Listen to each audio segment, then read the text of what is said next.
When we are converting a fraction into a decimal, what are we doing? Mathematically speaking, how do we do this? Someone said it and got very terrified after the first sound. Divide, yes. Okay, yes, we are dividing. Okay, now how you set up this division problem is really important.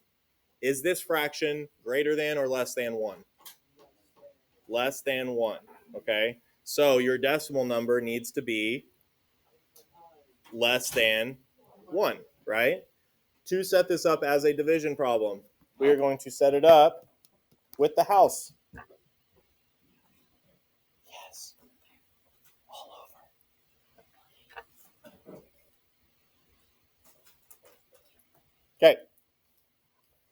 The way that this was taught to me when I was in 4th grade was that the cow person, okay, cowboy or cowgirl, is sitting on top of the horse.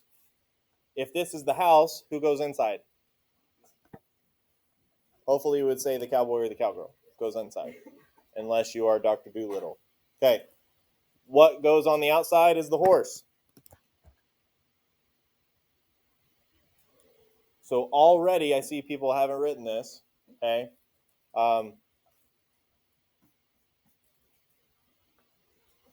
Okay. Now, how do you walk yourself through a division problem like this?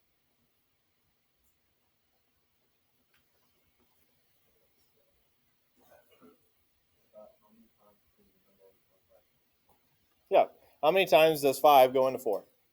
Okay. So your first answer is 0. I was always taught to, if you put a 0 first, just put an X. And I'll show you why in a second because it kind of helps you walk through the steps. So I need to move to the next digit. Okay. But since I don't have a digit, I need to make sure I can expand this number without changing the value. So that's adding a decimal and adding a 0. Is there a value difference between 4 and 4.0? No. So now I'm asking myself, how many times does 5 go into 40?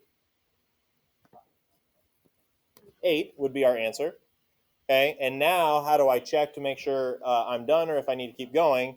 Is I work in reverse, and that's why the X exists right here. I do 8 times 5, and that equals what? 40. And now I take that away from the number I just wrote underneath. 40 minus 40 is 0. Okay, and now what do I do with this decimal? I just move it up. Okay, if I had to add it, I just move it to the top. So my answer is 0.8. Yep.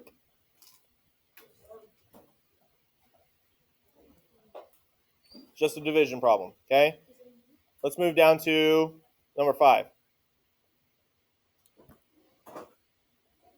Okay, I just want to briefly talk about this. Is this number greater than or less than 1? Greater than, so you are going to have a number in front of the decimal and after the decimal, okay? Now we've already done 4 over 5. What is that decimal? 0.8. What number goes in front? 2.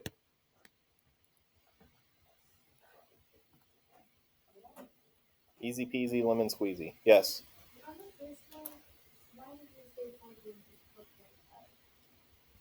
So I only was saying 40 whenever.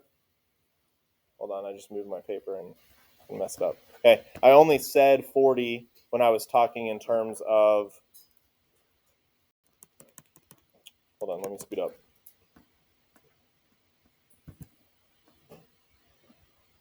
Got it all messed up.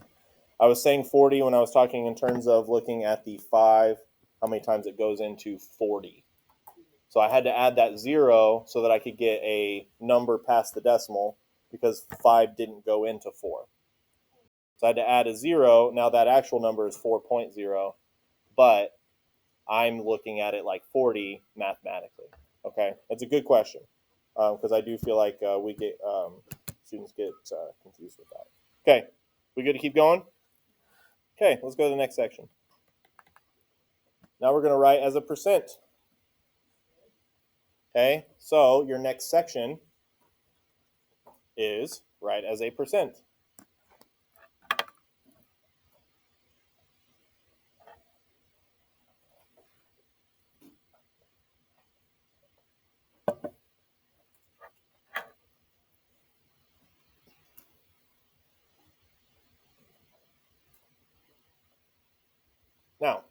how you write as a percent. There are a couple different methods. The easiest one, in my opinion, is to set it up using a proportion. Percents are out of how much? 100. Okay, so I set it equal to a fraction that is set over 100. Do I know what the percent of 67 out of 250 is? No, so that is my x. Whatever number I get for x will be my percent. So how would we solve this? Cross multiply. I've heard kids in first periods say something about a butterfly. Okay, but it's just cross multiplying. So I'm going to take 100, multiply it by 67, which is 6,700. I'm going to take 250 and multiply it by x, which is 250 times x.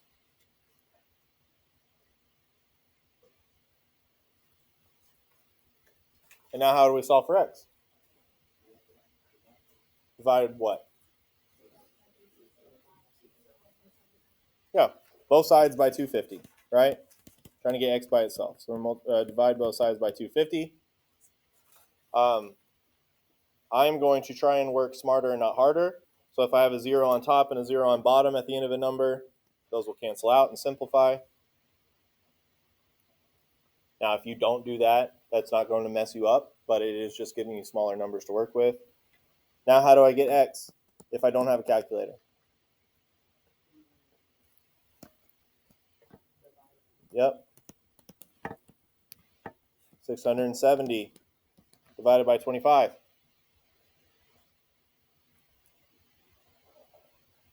Now I would like for you to, with somebody you're sitting next to, see if you can divide this by hand.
Okay.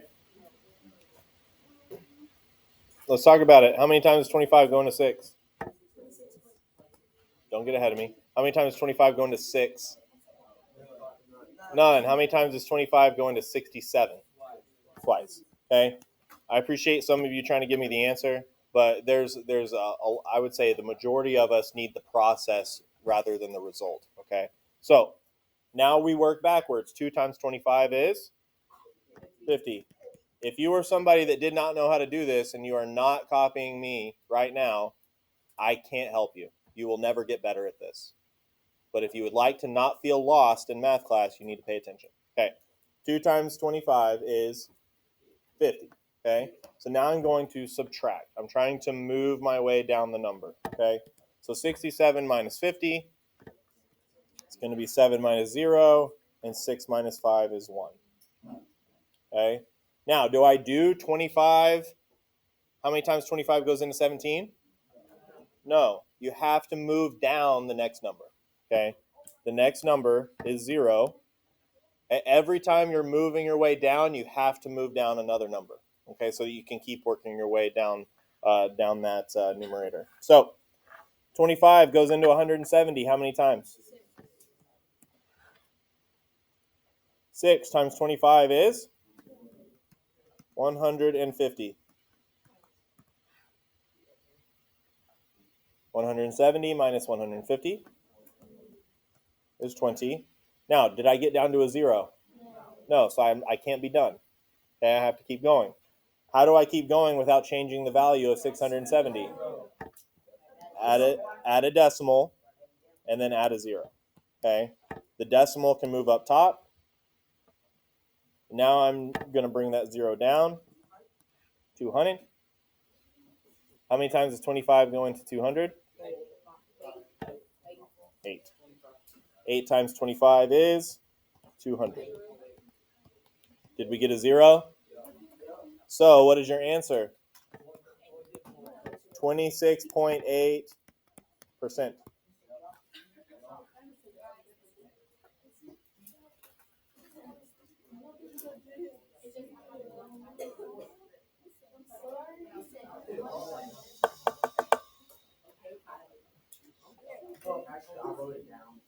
So this is why they structure math. This is why they structure math classes the way they do. Okay. Now I know, like, I'm speaking in normal. You guys have had the least normal schooling since kids before, the year 1820. So, yeah, actually, I mean, COVID was. I mean, okay, Spanish flu. Those kids, back in the early 1900s. But yes. So, do what?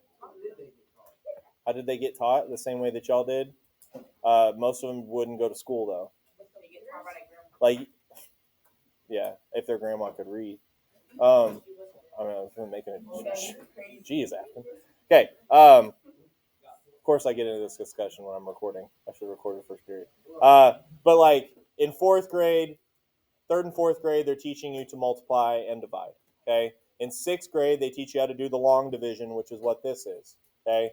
In seventh and eighth grade, they're teaching you percent conversions, and then, in algebra is when you kind of have to put it all together.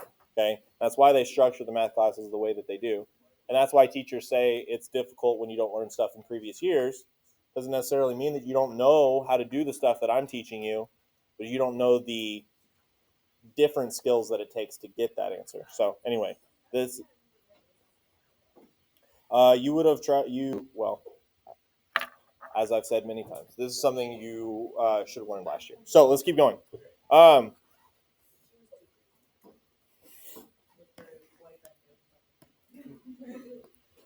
Easy.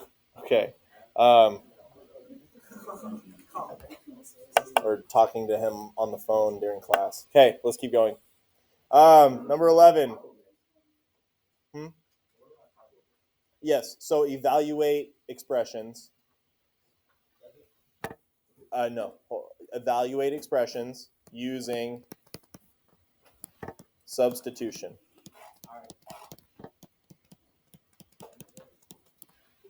Okay? Evaluate expressions using substitution. Okay, so number 11. We have P minus, and then in parentheses, Q minus Q. Use P as 5 and Q as 2. I'm just going to walk through this.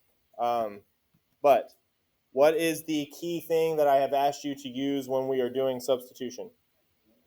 Parentheses.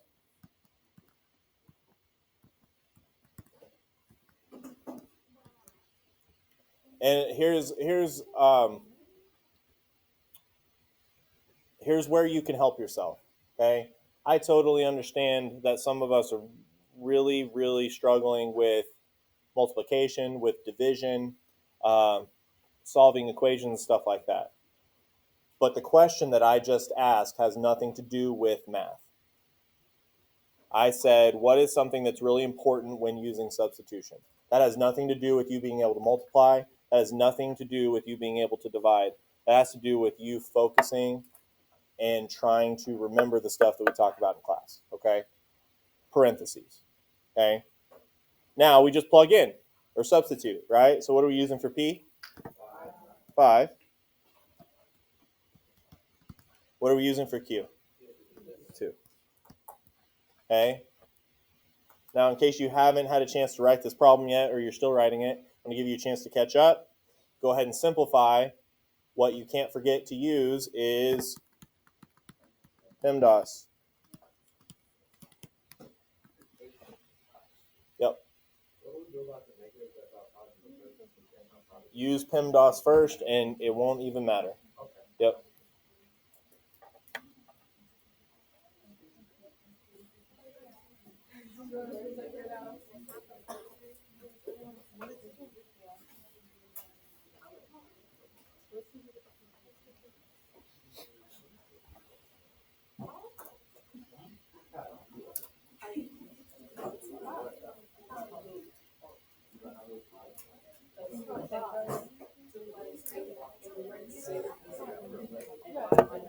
Okay. So we have to start inside the parentheses. What's 2 minus 2? What is 5 minus 0?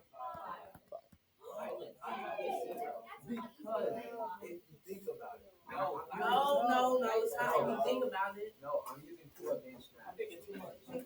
2 advanced math is legit 2 plus 2. No, it's minus my fault. All right, let's keep going. Something that came up in your crime scene. Number 20. So for your crime scene project, one of the scenes had Phantom X, okay, which were a bunch of variables all stuck together, similar to this. Do we see any operation signs in between those?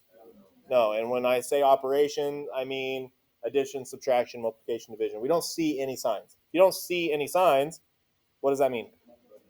Multiplication. So it means P times R times Q. So when I'm setting it up with parentheses. P is 2, R is 5, Q is 5. One of our properties of multiplication tells us it doesn't matter what order you multiply these together in. It's always a safe bet to go left to right. So 2 times 5 is 50.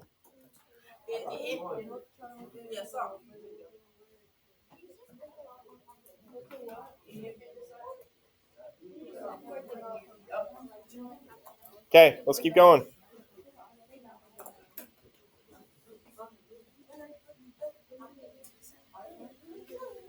Don't worry about it.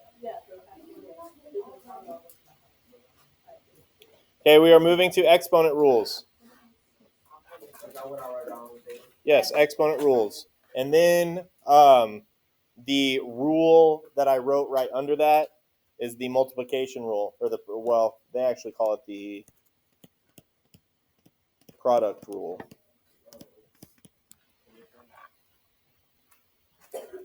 What's that?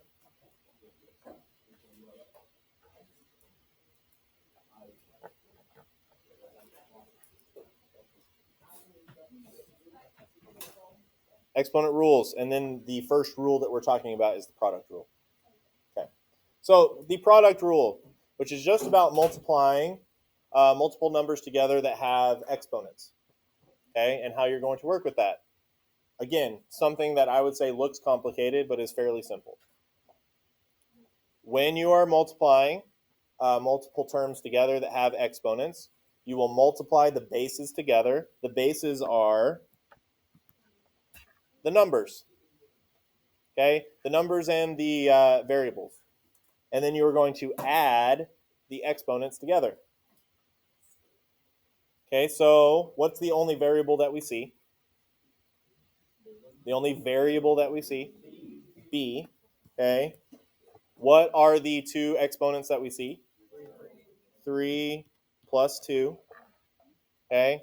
And then you're going to multiply the bases together. What's 2 times 1? 2 times 1 is 2. Okay. So simplified, this is going to be 2b to the 5th.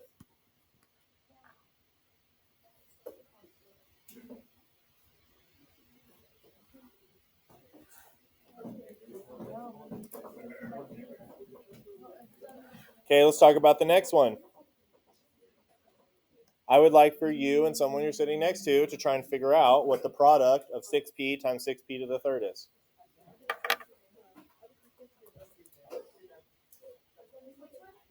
For what, your math goal? Mm-hmm. Yeah. So we got B.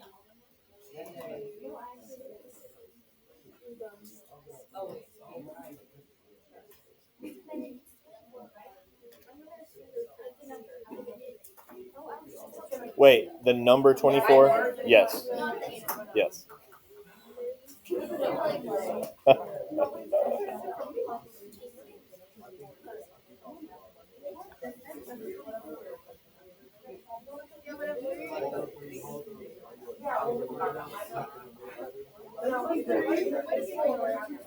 I don't know. You look like either sick or lost. Okay. Okay. Let's talk about it. You're multiplying the bases together. So 36 should be your front number. Okay. Then you're adding your exponents together. So that's going to be 3 plus 1. Okay. So that's going to be 36p to the 4th.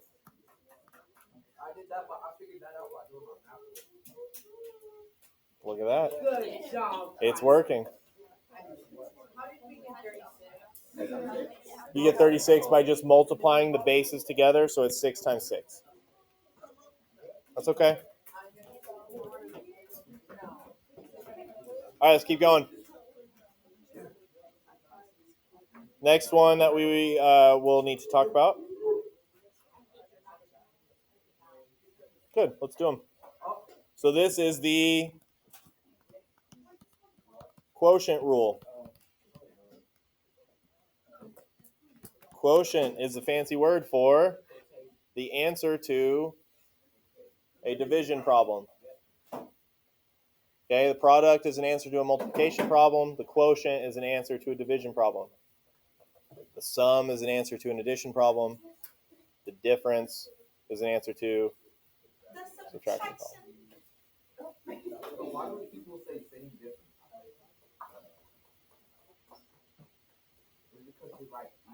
It's like saying agree to disagree. It's like y'all are saying the same thing, but you're saying it in different ways. That's why people say same difference. Okay. Quotient rule. The quotient rule is along the same lines as the product rule. It's just the opposite. So when you divide exponents, okay, you subtract the exponent. Okay, it will. And this rule actually, well, this particular problem that we're going to do is also going to cover the zero rule, which is about when you have an exponent that is a 0. Y'all saw this where?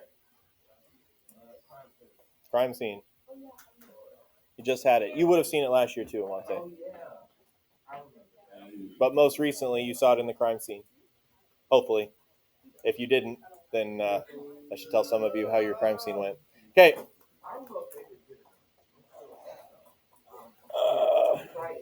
All right. So what you have to do first is simplify. Okay, so I'm going to multiply the tops together. I've got 7m to the third times 4m to the first. It's going to be 28m to the fourth over m to the fourth. Okay, so again, this quotient rule is taking care of two rules for us. This is two birds with one stone. Okay? The quotient rule says that when you divide exponents, you're going to subtract them. So what two numbers are we subtracting?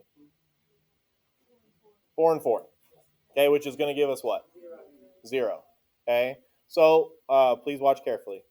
Now, if I was teaching an Algebra 2 class and we were doing this stuff, this is how I would teach it. I would have you separate it out. I'm not asking you to do this. I'm just asking you to watch so that I can explain. I would have you separate it out like this. Okay? Now, if we're only, and the reason I do that is because it's easier to see if we just separate the 28 from the m. Okay? M to the fourth over m to the fourth is the same as 2 over 2. What would 2 over 2 be? Same as 5 over 5. 1. Okay? So m to the fourth over m to the fourth has to come out to equal 1. Something divided by itself is always 1. Okay? So the reason that the quotient rule works for this is what we're doing, please listen, is we're subtracting the exponents, right? 4 minus 4. What is 4 minus 4? 0. So m to the 0 power is 1. Anything to the 0 power is 1. That is just a rule you have to memorize. Now, this is the math that is a proof for that. Okay, it proves that it works. M to the fourth over m to the fourth. So, I'm going to separate that. You will definitely get a question over the 0 rule. I would be so surprised if you don't get a question over the 0 rule on the state test. Okay, now, that means for this particular problem, if we have m to the fourth over m to the fourth right there, times 28, what is our final answer? 28. Because it's 28 times 1. 28 times 1. After that. So why is it 28? Yeah, so we have m to the fourth over m to the fourth. The quotient rule says that we subtract those exponents, so it's 4 minus 4. And then when you have any number that has an exponent of 0, that number equals 1. So it's just 1 times 28. Okay? Okay. Let's do one more. Ignore how many problems there are. Okay. Let's do number 35.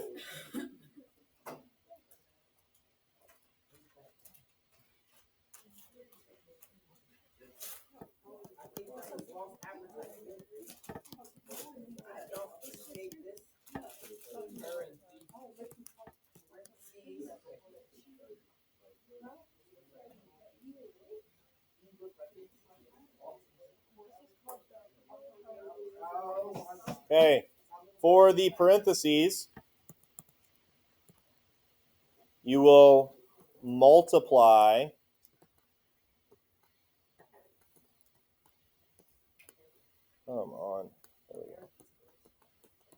multiply exponents. Okay, and I'll show you the reason that this works. Now, when I say multiply exponents, if we have an exponent of 3 on the inside, and then out of the parentheses we have an exponent of 2, what are we going to do to those? Multiply them together. So what should your exponents be right there? 6. Let me show you why that works. If we rewrite this as n squared times, we're doing 3n to the third squared. Squared means what? Times itself, twice, right? So we're doing 3n to the third times 3n to the third. So now this goes back to your product rule. You're going to multiply these together, correct? So those exponents would be 6 because you're adding them. No, it's okay. That's why we're doing this. So multiplying goes back to the product rule where you add your exponents. If you don't expand them out, you just multiply those together, and that's your parentheses rule. I don't know that the parentheses rule is an actual rule. I feel like I just made that up. Okay, but it's easy to look at. So now I want you to finish out this problem.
No way. Nah, you got that.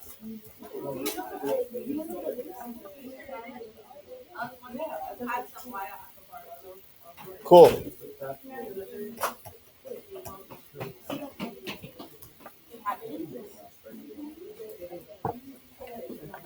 Thank you. I will return it.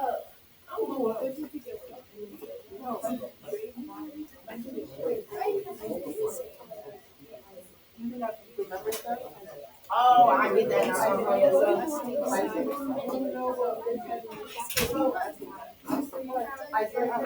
Okay. Let's try this out. All of the exponents on top, when we multiply those numbers together, we'd have, what's our coefficient? 3 times 3 is 9. So we'd have 9 in to the 8th, all over into the 4th. And now we have to use our quotient rule. Quotient rule says when you divide exponents, you need to subtract them. So that will be 9 into the 4th, because 8 minus 4 is 8.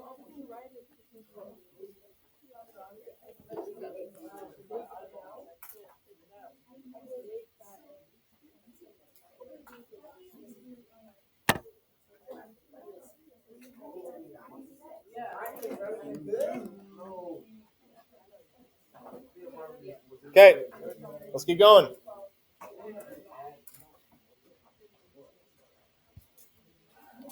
Do we remember any of this from last year?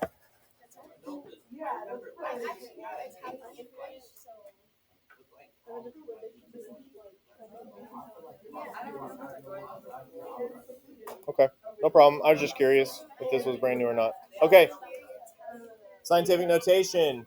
This is stuff that I know you have already done this year in science.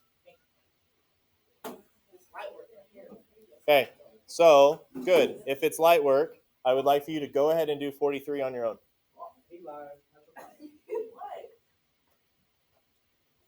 So keep in mind you have a base number. Keep in mind, okay, you have a number right here. Now, to write your answer in scientific notation, that number needs to be between what number and what number? Middle is not a number.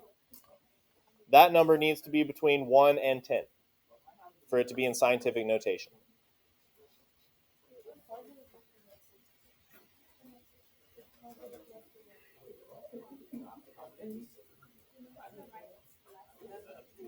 So there are a couple different ways that you can work this.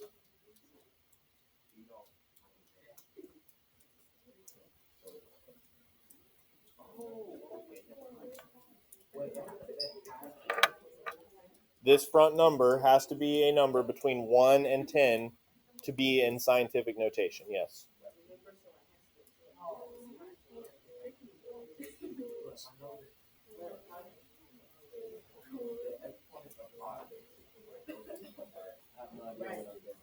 Okay, let me get you started. I see some of y'all are getting started, but I want to make sure we're all together. So there are two different ways to do this. I'm going to do it the way that you would have learned it first. Okay? So when given this problem, it's already in a notation. It's not technically in scientific notation, but it is in a notation. So I would expand it out. Okay? Now, is this number positive or negative? Your exponent. Your exponent's positive, which means that the number that you have is greater than 10. Okay? And so you're going to move your decimal in the positive direction to make the number bigger. Okay, so 1, 2, 3, 4, 5. It's adding a few zeros. So this number would be 8,240,000. Okay? You then, to put it into scientific notation, need to take that decimal and go back and move it to where that number will be between 1 and 10. So where does the decimal need to go?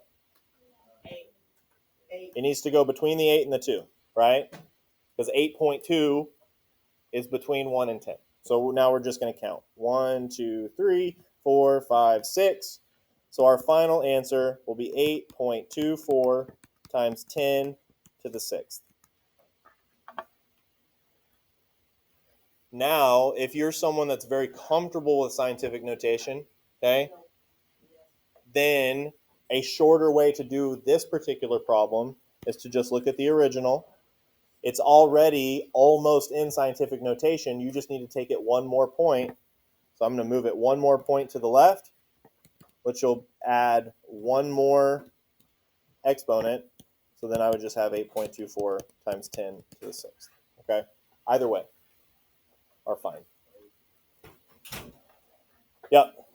How did the 8 turn into the 6? Oh wait, no, the 5. So I was just showing a shortcut version, Afton, and that's since this decimal is already here, and I just need to move it over one more spot to get it to a number between 1 and 10, then I'm just adding one more exponent. Yep. It's a good question.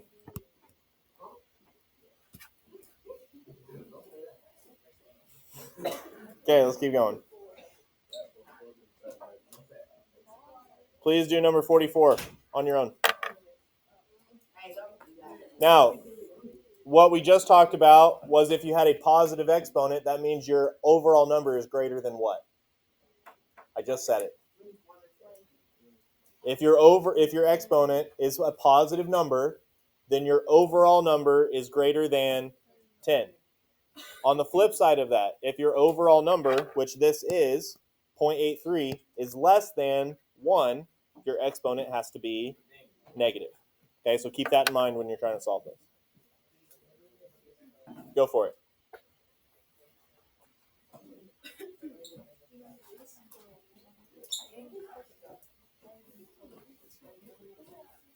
Absolutely.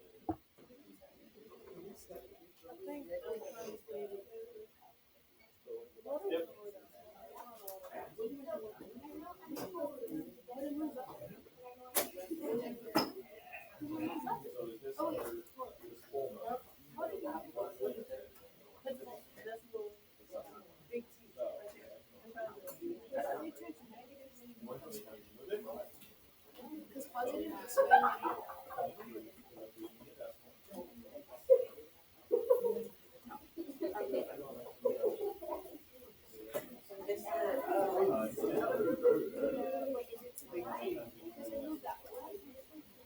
Because that's what we're doing.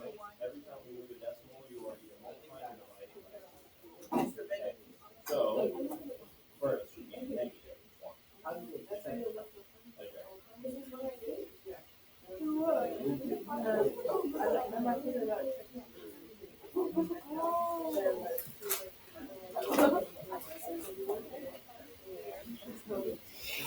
I should look at it.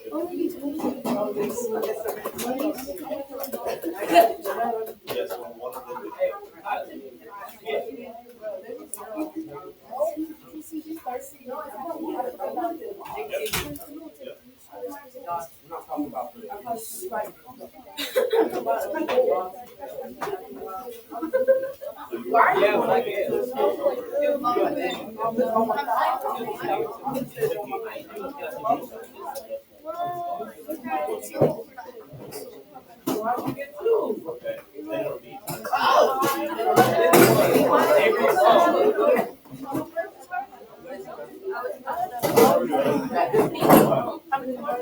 Okay. Let's talk about this. Okay. So we want this number to be between 1 and 10. So we're going to move the decimal one spot to 8.3. So it's going to be 8.3 times 10. Now the overall number is less than 1 or greater than 10? Less than 1. So my exponent has to be negative. That is how I would determine a positive or a negative. Then the number that you pick for the exponent is just how many times did you move the decimal. I only moved it once, so it's just a -1. Okay? Yes. Because I did not move the decimal twice. I only moved it from here to here. So that's 1. If I moved it twice, Avery, I would have made an 83. That's not between a 1 and a 10. Yep. So if you don't write here, it's into a negative, and if we don't write, Yes, but the way that I like to look at it is that number greater than 10, then my exponent will be positive. I don't have to worry about which direction I'm going. Is that number less than 1, then my exponent will be negative. Okay. But yes, you are correct, Apple. So if that makes sense, do that. All right, let's keep going. Sup. I need to make quiet, please. Please be quiet, because this question might apply to you, and maybe you are just not feeling up to asking. Okay, so how do you know how much you need to move the decimal? I'm trying to make this number fall within this range. It has to become a number between 1 and 10. So how to do that is I'm going to move the decimal once, which makes it an 8.3, which comes between 1 and 10. Yep. Did I answer your question? Okay. Okay. Now let's keep going. We are getting there. How do we want one more practice on scientific notation, or do we want to keep going?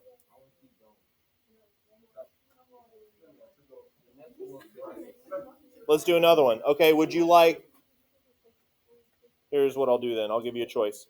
You can do number 46 or number 51.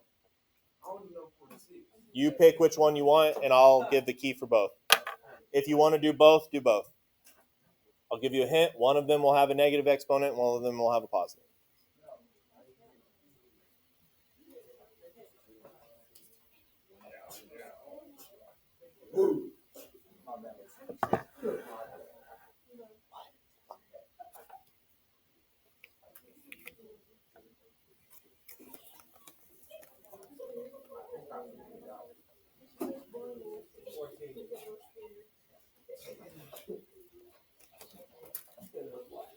It's very nice.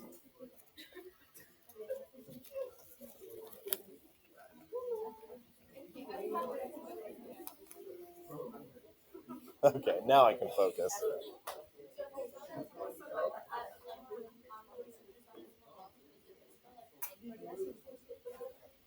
So, where is the decimal if you don't see one? That's what I'm asking you. Where is the decimal if you don't see one? You do know. Think about it. It is there. It's invisible. Because you know where it is. So if this number had a decimal, where would the decimal be?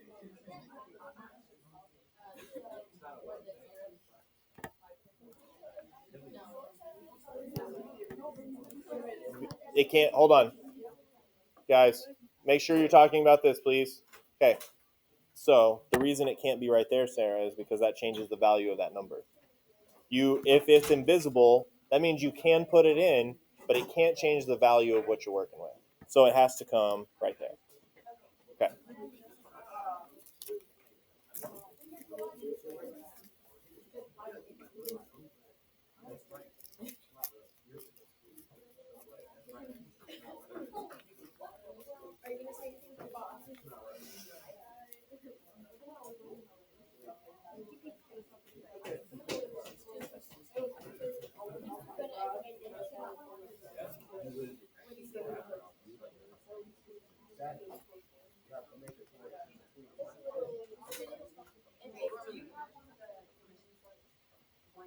A waiver. I don't have any left over. I'd have to print one off. Who needs one? Oh, okay. I can email it to you. Yep.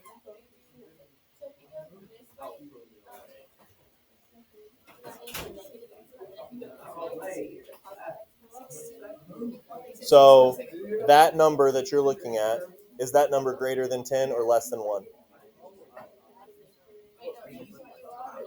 Are you on number 46? Is that number greater than 10 or less than 1? So your exponent's positive. Now all you need to worry about is counting. I'm trying to teach you an easier way. Because if you do it the way that I'm talking about it, you don't have to remember left is this, right is this. Okay? So you want to make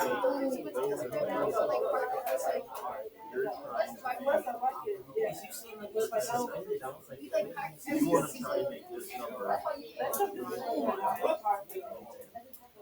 So where do you use the decimal that would make the number between 1 and 10? So this is where it starts. Then I'm going to go 1, 2, 3, 4. That's 6 points. 6 points. Between 1 and 10. So now all I have to determine is how many times. 1, 2, 3. Because that number comes between 1 and 10. Okay? Times 10. Because we move the decimal, that's all we're doing. And then how many times you move it. Now, how do you know if the exponent is positive? So you're only looking at this number to start. Is that number bigger than 10 or less than 1? Okay. That number is bigger than 10 is your exponent positive.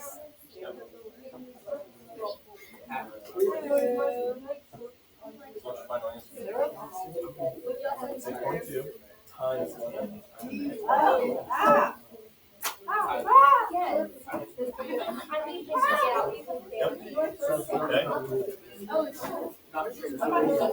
Okay, let's talk about this. Okay, now some of you, when I start asking these questions, some of you are answering questions I'm not asking. So please listen to the question I'm asking. Okay, is this number bigger than 10 or less than 1? This number is bigger than 10. So my exponent is going to be positive or negative? Positive. Okay, now the decimal that we put in has to be at the end so that we don't change the value of this number before we move it. How many times did we move to make this number a number between 1 and 10? 1, 2, 3, 4. Now, what I was telling Sarah earlier is if you will focus on is this number bigger than 10 or less than 1 to determine your positive or negative exponent, you won't ever have to remember, okay, if I move the decimal to the left on this one, that means it's positive. If I move the decimal to the right on this one, that means it's negative. Okay, you won't have to ever remember that if you will just think of it that way. So your exponent was positive. We moved the decimal how many times? 4, and we created a 6.2. Okay, so if you did number 46, my suggestion is to write 51 down with me as I do this. Okay, so is this number first? Who am I going to ask? Afton. Is this number bigger than 10 or less than 1? It is less than 1, which means my exponent has to be negative. Now all I have to worry about is how many times I moved it. I need to make this number between 1 and 10. So I'm going to move it how many times? I heard it. 1, 2, 3. So that makes 4.04 times 10. I moved it 3 times. My exponent is positive or negative? Negative.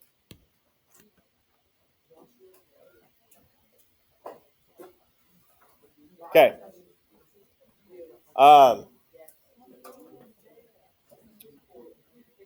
We want to do a 3-digit by 3-digit multiplication problem.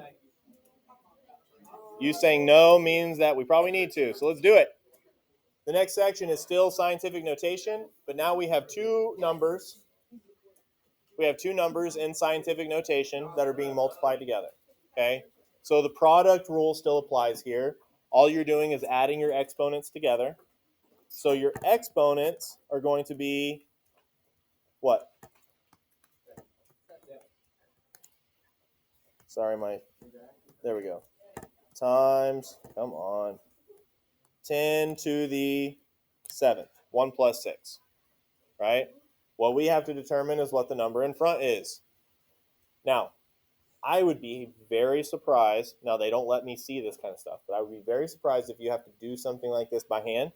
I would imagine that this problem will be on the calculator portion, to which you will just multiply 3.65 times 1.61 to get your number that goes in front right here. I can't guarantee that, so I need to walk you through something that, again, up till this point has not been your fault, but it is your problem to deal with. We have to be able to multiply big digit numbers together. Okay, so it is 3.65 times, was it 1.61? And we're going to multiply those together. So please follow along with me if you do not know how to do this. If you do know how to do this,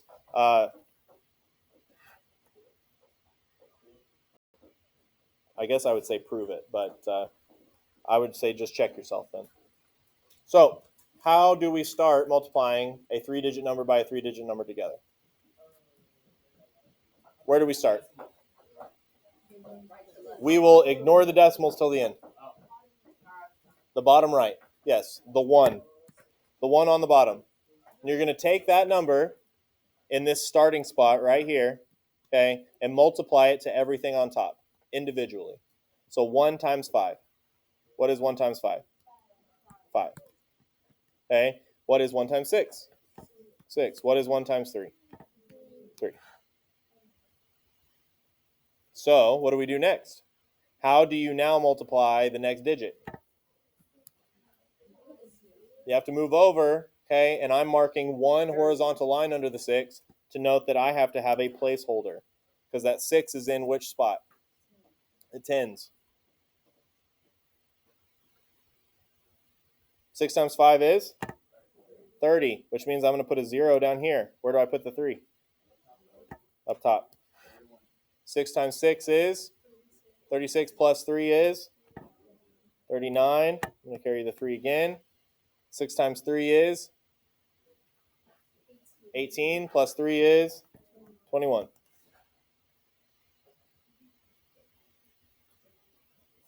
Okay, now I need to move over one more spot. That number is in the hundreds. So I'm going to add 2 zeros and then do the same thing. 1 times 5 is, 1 times 6 is 6, 1 times 3 is 3. Now what do I do with those? Add them together.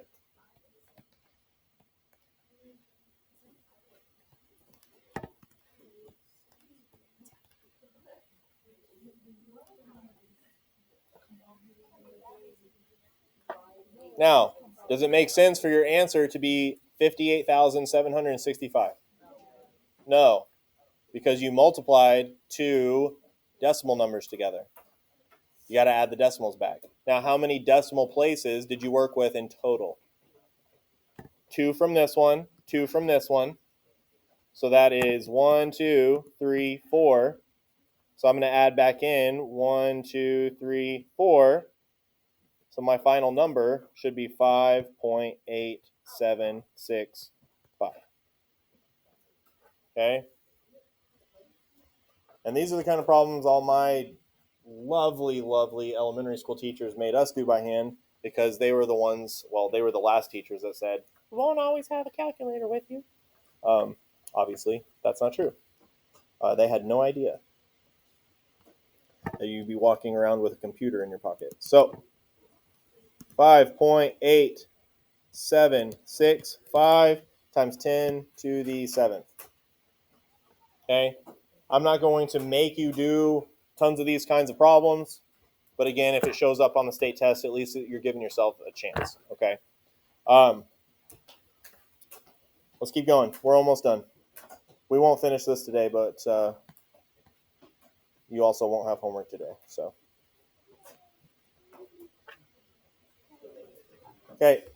Proportions. Your next section in your notes. Please label this proportions.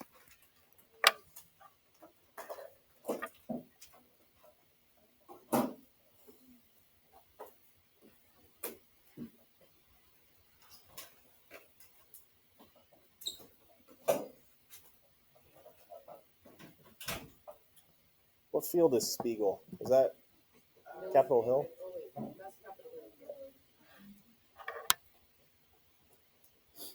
Okay. What's that? We can do 60 after 58, yes. Okay. So number 58. These are proportions, okay? So proportions are two things set equal to each other that we are saying are similar, okay? All of these are solvable. I will say proportions are one of the most applicable things that you will use in your everyday life as you get older. What I use proportions for all the time is figuring out how high percentages are taken out of my paycheck for taxes. When I moved to Oklahoma, I had to reconfigure all that stuff when I moved from Texas because Texas didn't have state income tax. So the only thing that was taken out of my paycheck in Texas was federal. But when I moved to Oklahoma, they take out federal and state. So I had to determine the percentages of those. It's really easy to do if you know how to do proportions. And so proportions are solved using what method? Does anybody remember? Yeah, butterfly or cross multiply. Okay, so you're just setting them up and multiplying across. Okay, 10 times 3 is 30 equals 8x. And then you just divide both sides by 8 to get x by itself.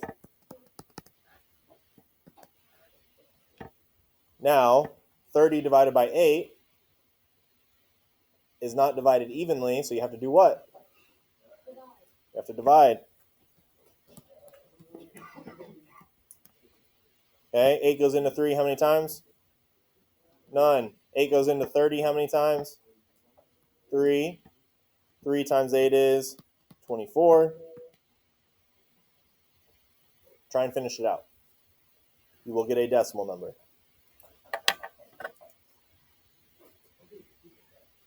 We did. Afton just put a smile on their face.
Now, the flip side of me saying I'm not positive that they would make you multiply 2 3-digit numbers together by hand, I would expect that they will expect you to be able to divide 8 into 30.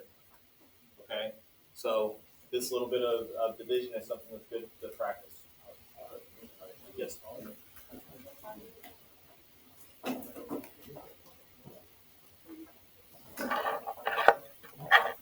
Okay.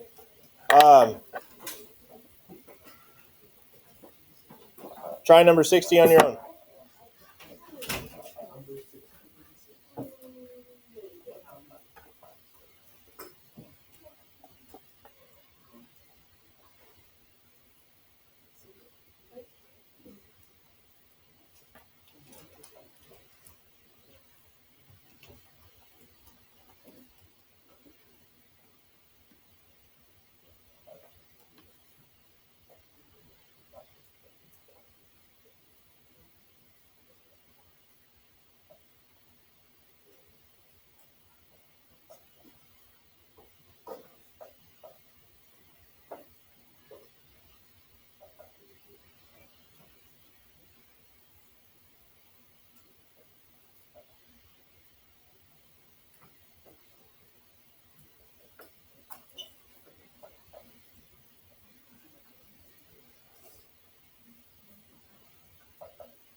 Mhm. So you said don't. I don't. Just listen and just put the data. Yeah. So now you're asking yourself 5 out of 7. So just don't ask 5 7. Well, so no. Okay. Yes, you do first. Okay. Yeah, you do first. Yep. Good question.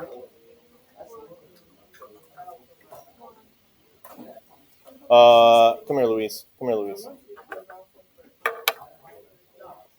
This is why this did this. So, if you do, so you shouldn't ever. Your instinct was right. You should bring down the 0. But that you could have put 5 into 7, right? Yeah. So the reason is that you didn't pick a high enough number here. How many times does 5 go into 27? So that'll change that.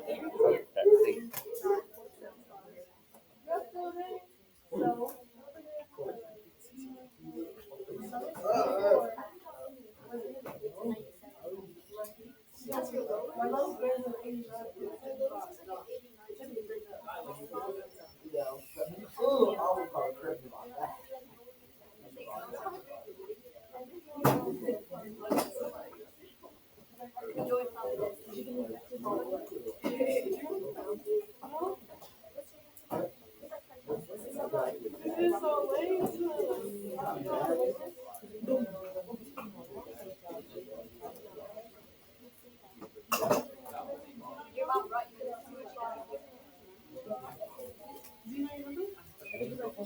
Okay. Let's talk about these.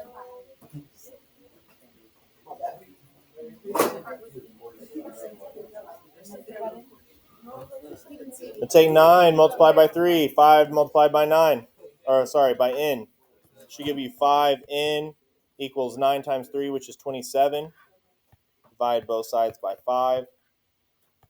We'll give you n equals, you will do 27 divided by 5. 5 goes into 2 0 times. 5 goes into 27 5 times, which will give you 25. 27 minus 25 is 2. So I need to add a decimal, bring down a 0 down. 5 goes into 24 times. And then I would check that. It would come out to be done. So n equals 5.4.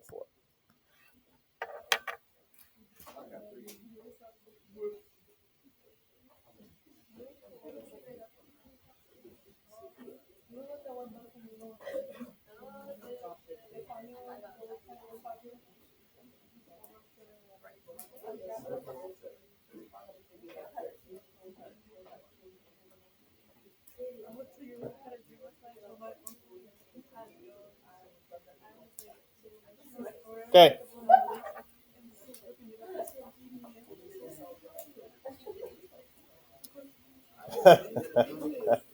All right. Let's be done.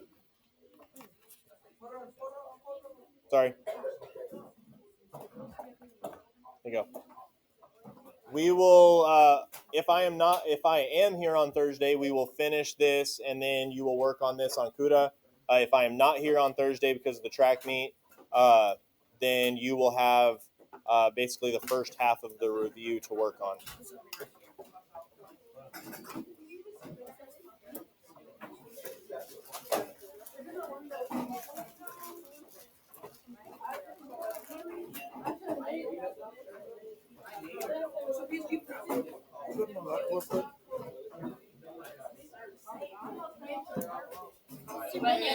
I made my dinosaur shoes. Yeah?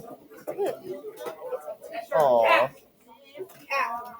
isn't she cute? She Very. lost her leg, but Miss Perry